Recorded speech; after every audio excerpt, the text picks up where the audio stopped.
तुलनात्मक विधि। अब तुलनात्मक एक क्वेश्चन लेते हैं तो ज़्यादा समझ में आएगा। तो x प्लस वाई बराबर में मान लीजिए कि आपको 15 आया और x माइनस वाई बराबर में मान लीजिए कि आपको 1 दिया गया है। x प्लस वाई बराबर 15 और x माइनस वाई बराबर में 1। आपके पास ये दो समीकरण है, एक और ये दूसरा समीकरण दिया हुआ है। आपको एक पहला समीकरण का यूज करना है। पहला समीकरण का यूज करने में बस ध्यान ये रखना है कि हमको इस दोनों चर में से जो अच्छा लगेगा उसको हम बायां के बराबर की साइड रखेंगे और जो अच्छा ना लगेगा उसको अगले साइड भेज देंगे। जैसे मान लीजिए कि हमने x प्लस वाई बराबर में 15 और जनरली बच्चा x को इधर रखना चाहता है, तो बाद में जो बचता है y उसको उस साइड भेजना है। तो x बराबर में क्या हो जाएगा, ये प्लस उस साइड जाएगा तो माइनस में 15 माइनस में y। दूसरी समीकरण को जब हम देखने जाएंगे, ये बना दिया आपको तीसरा समीकरण।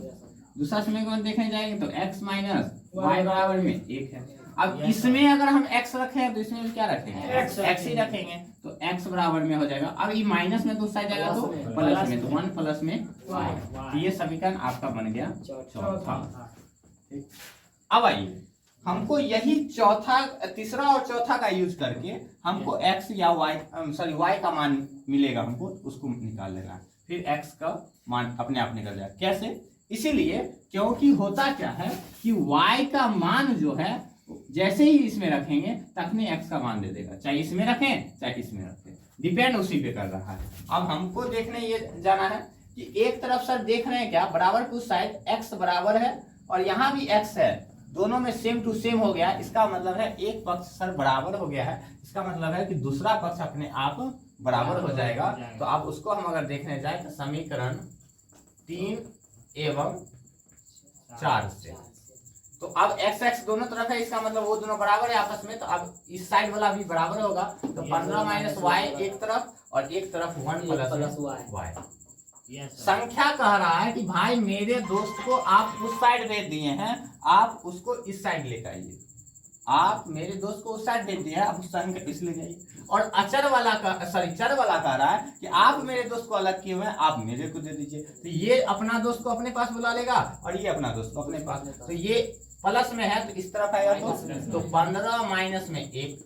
अब ये माइनस में उस साइड आएगा तो प्लस में, तो y और प्लस में y। तो ये भी प्लस में और ये भी प्लस में, दोनों आपस में क्या होगा, जुड़ जाएगा। तो क्या हो जाएगा 2y।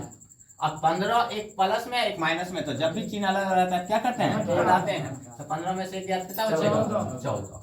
अब चर अचर एक साथ है, जब भी एक साथ रहेगा तो गुना में रहता है। किसमें रहता है, गुना में। जनरली गुना में रहता है, भाग में भी रहता है, लेकिन बट्टा में जब लेके जाएंगे तब, लेकिन अभी गुना में ही रहता है।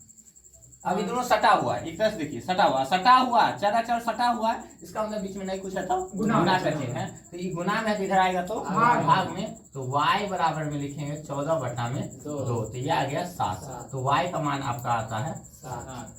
और हम बोले थे कि जब y का मान पता चल जाएगा तो x अपने आप चलेगा। तो आपको जो आसान लग रहा है, समीकरण देखने में अभी आसान लग रहा है, चौथा नंबर। कितना नंबर, चौथा नंबर। तो समीकरण 4 में y का मान रखने पर, तो समीकरण 4 क्या कर रहा है, x बराबर में 1 प्लस में y, 1 प्लस में y के जगह क्या लेके आएंगे, 7 लेके आएंगे, तो ये 8 हो गया। अतः x बराबर में 8 और y बराबर में 7। अब हमको हमारा आंसर सही है गलत है वो देखना है, तो आप क्या कीजिए, इसमें रख लीजिए मान।